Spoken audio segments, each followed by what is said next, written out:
High বন্ধুরা, দেখো আমি একটা বাগান বিলাস বানিয়েছি বা কাগজ ফুল। কিভাবে বানিয়েছি একটু দেখো তোমরা।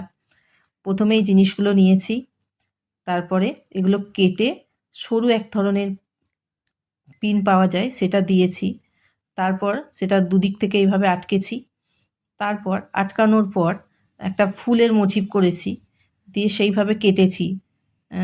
তোমরা লিফ আকারে বা পাতা যেটা হয় সেইভাবেও কাটতে পারো। কেটে নেবে প্রথমে। তো যতগুলো দরকার প্রয়োজন আমি ততগুলো কেটে নিয়েছি। আমি দুটোর জন্য কেটেছি এখানে।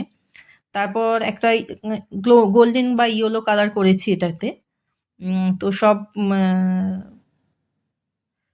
হুম, পাপড়িগুলো একটা একটা করে করে নিয়েছি।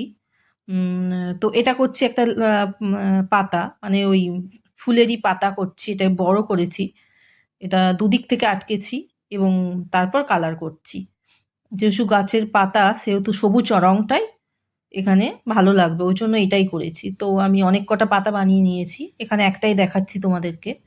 এই যে এটা হচ্ছে আমাদের সমস্ত ফুলটা বানানোর জন্য রেডি সব কিছু। মাঝে কিছু পাপড়ির করার জন্য বা ওটা বানিয়ে নিয়েছি। তারপর এবার দেখো এইভাবে আটকে দিচ্ছি একটার পর একটা। এরপর পাতাগুলো আটকে দিয়েছি এবং ভালো করে এটা তারগুলো একটু মানে জড়িয়ে দেবে, নাহলে হাতে লাগতে পারে। তো ফাইনাল লুক দেখে নাও তোমরা একটু। আমি একটা টবের ওপর ধরেছি,